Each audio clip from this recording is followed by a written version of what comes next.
자, 그럼 이제 앙드레 모르와 미국사에 대해서 얘기해 보겠습니다. 앙드레 모르와 책들은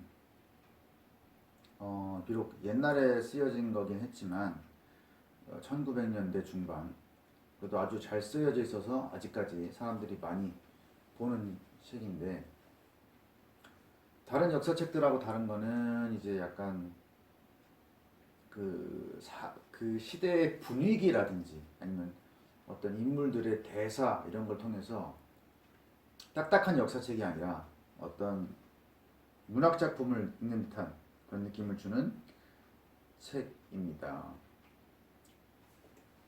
단순 사실들과 그 인과관계의 나열이 아니라는 거. 그래서 좀 재미가 있을 수 있다. 그 대신에 그 어떤 문맥을 통해서 그런 것들을 찾아야 하는. 그래서 인과관계 사실들과 인과관계를 읽으면서 좀 찾아야 하는, 어떻게 보면 좀 더 어려울 수도 있고, 그리고 이제 아무래도 유럽은 미국사나 뭐 유럽사에 대한 이해가 더 많기 때문에 어느 정도 알고 있다고 생각하고 얘기를 하는 거를 이제 한국 사람의 입장에서는 잘 모르는 거를 이 정도는 알고 있다라고 생각하고 쓴 것들이 있다고 보시면 되겠어요. 그래서 이제 미국사가 왜 중요하냐면 현대 민주주의를 발전시킨, 그리고 한국의 민주주의와 형태가 매우 유사하고 뭐 영국이나 프랑스보다 더 한국에 가까운 그런 체제를 갖고 있는 나라, 그리고 현대 민주주의가 발전을 하는데 어떤 구세대 구체제에서 그걸 벗어나려고 탈피하면서 만든 게 아니라 미국 신대륙이라는 새로운 장에서 그것을 진짜 실험하듯이 만든 그런 체제이기 때문에 민주주의를 이해하는 데서 뭔가 더 원론적인 그런 면을 보여준다라는 점에서 더 흥미로울 수 있는 그런 역사입니다. 자, 미국에 처음에 뭐 인디언들이 들어오고 그 다음에 뭐 스페인에서 미 대륙을 발견하고 그 다음에 영국 사람들이 들어오고 프랑스 사람들이 들어오고 그 다음에 영국과 프랑스가 전쟁을 일으켜서 영국이 이기고 프랑스가 나가게 되죠. 그 다음에 이 식민지 사람들이 혁명을 일으켜서 독립을 하게 됩니다. 예. 그 뒤에 이제 뭐 워싱턴이라든지 제퍼슨, 메디슨, 먼로 이런 대통령들이 나오다가 그때까지는 이제 그 정당 대표를 선출할 때 그 협의회에서 협의를 해가지고 후보를 냈다면은 이제 그 다음에 잭슨 대통령 이때부터는 보통 선거제도에 입각해서 국민들이 당 대회를 통해서 후보를 내는 그런 지금의 시스템과 유사한.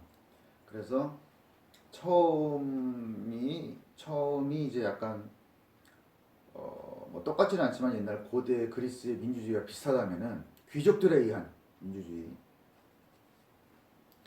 그 잭슨 대통령 이후로는 앤드류 잭슨 대통령 이후로는 대중에 의한 보통 선거에 의한 민주주의다.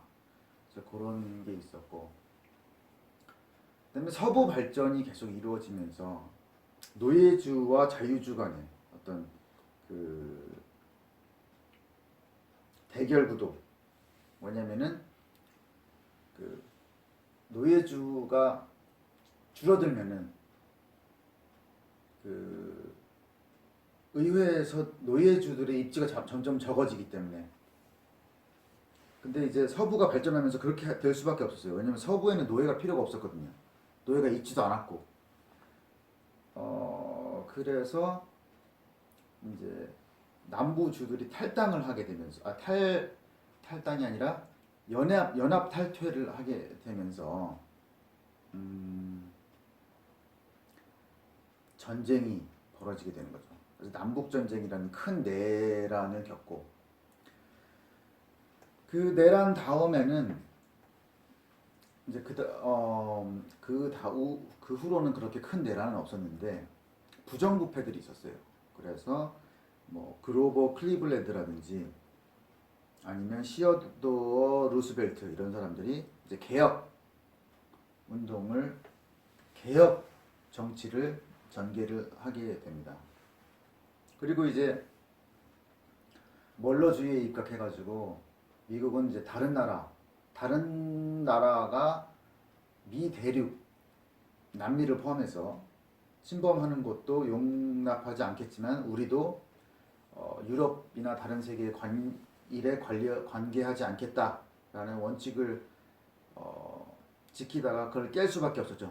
양차 대전이 생기면서 왜냐면은 그 유럽에서의 전쟁이 자기네들한테까지 영향을 미치니까.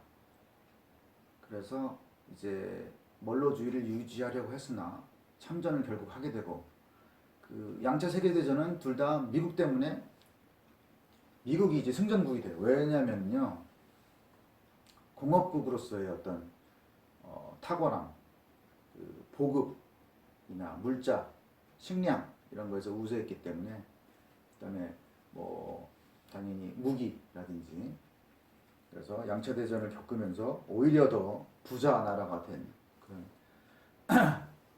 상황입니다.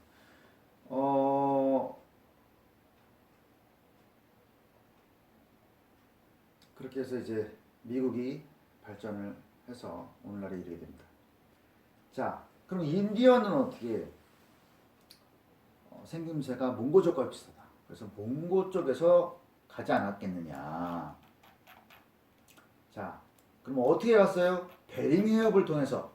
베링 해협이 어디야? 여기 보면은 여기가 베링이에요. 그래서 시베리아, 몽고 쪽에서 이렇게 해서 들어가지 않았겠느냐. 네? 그런 생각을 하게 되는 겁니다. 생김새도 유사하고. 근데 이제 멕시코와 페루 같은 데서는 문화가 발달을 했어요. 멕시코와 페루, 멕시코 중간에 중미, 페루는 여기 남미. 문명이 발달한다. 왜 그래요? 풍부한 강수량이 있었어요. 문명들을 보면 대부분 어떤 강수량, 그다음에 강 옆에서 이집트 같은 경우는 뭐 나일강 이 범람을 함으로써 범람을 하면 토양이 비옥해지고 농사에 알맞게 되고 농사를 지어야 잉여 식량이 생기면서 문명이 만들어질 수 있다. 그래서 멕시코와 페루에는 문화가 발달했다. 자, 그다음 멕시코에는 두 개의 문명이 있었어요. 첫 번째 마야 문명. 마야 문명은 유카탄 지역이었어요. 유카탄이 어디냐? 이 멕시코에 보면은 이렇게 되는데 여기가 이제 마야 문명. 그래서 마야 문명은 문자를 가지고 있었고 영의 개념을 알았고 거대한 피라미드형 건축물이 있었다.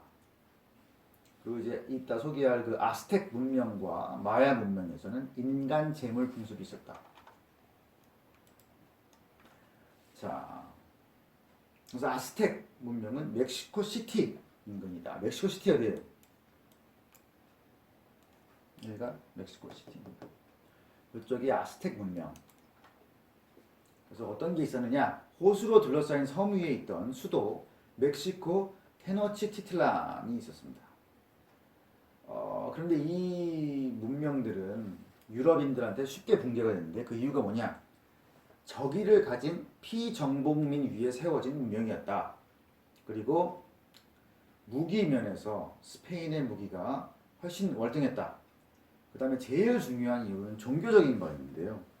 깃털 달린 뱀신, 캐칠 코아틀이 언젠가 하얀 새를 타고 날아올 것이다 라는 믿음이 있었어요.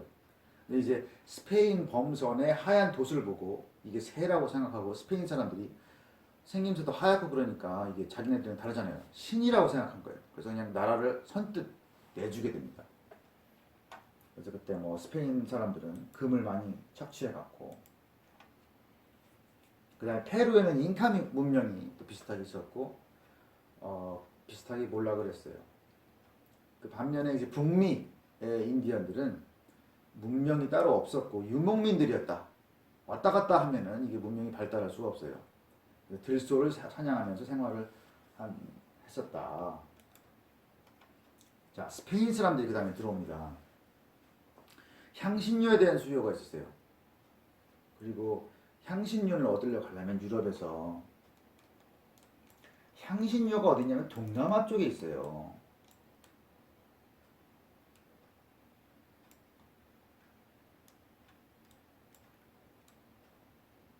그래서 요쪽에가 이제 원산지인데 뭐 인도라든지 근데 거기를 가려면 어디를 거쳐야 돼? 중동을 거쳐야 되죠. 중동에 누가 있어요? 이슬람 교도들이 있다. 그래서 그게 향신료가 필요했는데 가지러 가기가 너무 어려웠다. 그리고 이때쯤에 이제 지구가 둥글다는 사상이 있어가지고 그 다음에 항해용 기구가 발달해서 거꾸로 돌아가면 되지 않겠느냐. 굳이 이슬람들 사이로 헤쳐나갈 필요 없이 그래서 그런 생각을 하게 되는 때에 스페인이 아라곤과 카스틸라라는 나라들이 통합을 하면서 힘이 세집니다. 그래서 크리스토퍼 콜럼버스를 지원을 하게 되는데 크리스토퍼 콜럼버스는 이탈리아 사람이에요. 처음에 포르투갈에 지원을 요청했다가 거절당하고 스페인에 지원을 요청해서 지원을 받게 됩니다.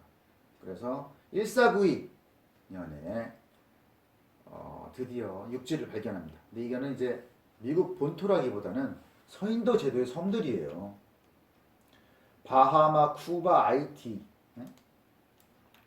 그다음에 또 뭐 푸에르토리코, 자메이카, 남아메리카 이런 데들.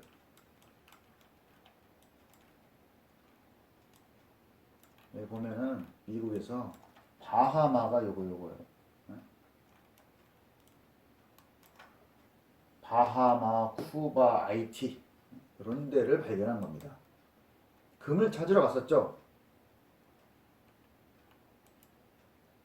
그리고 이제 교황이 가톨릭 왕국 간의 분쟁을 막기 위해 그게 뭐예요? 포르투갈하고 스페인. 신대륙의 동쪽은 포르투갈, 서쪽은 스페인이 가져라 라고 해서 스페인은 남미 쪽을 갔죠. 그래서 동쪽은 포르투갈, 그래서 브라질이 포르투갈어를 쓰고 나머지 나라들은 다 스페인어를 쓰는 이유가 아직까지도 그렇게 쓰는 이유가 이것입니다. 그리고 이제 아메리코 베르스푸치라는 사람이 항해기 신세계를 출판했는데 요것을 보고서 이제 신대륙을 아메리카라고 부르게 됩니다. 그리고 1519년 에르난 코르테스가 이제 몬테주마가 지배하고 있는 아스텍 제국을 발견하고 정복을 하게 됩니다. 어떻게 정복했는지는 아까 말씀을 드렸어요. 그리고 프란치스코 피사로가 잉카 제국, 이건 어디에? 페루에 있던 것을 정복을 비슷한 식으로 하게 돼요. 그 다음에 영국 사람들이 들어옵니다.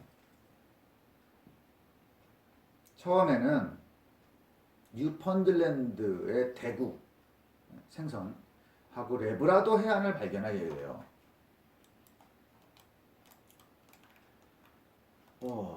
영국은 좀 위쪽에 있고 스페인이 이렇게 밑에 있어가지고 오면서 스페인은 이쪽으로 가고 영국은 이쪽으로 가고 뭐 이렇게 됐던 것 같아요. 레브라도 해라고 보이죠? 그러니까 레브라도. 뉴펀들랜드는 어디냐? 이 섬이 뉴펀들랜드 섬입니다. 그래서 여기를 먼저 발견을 했다는 거예요, 처음에.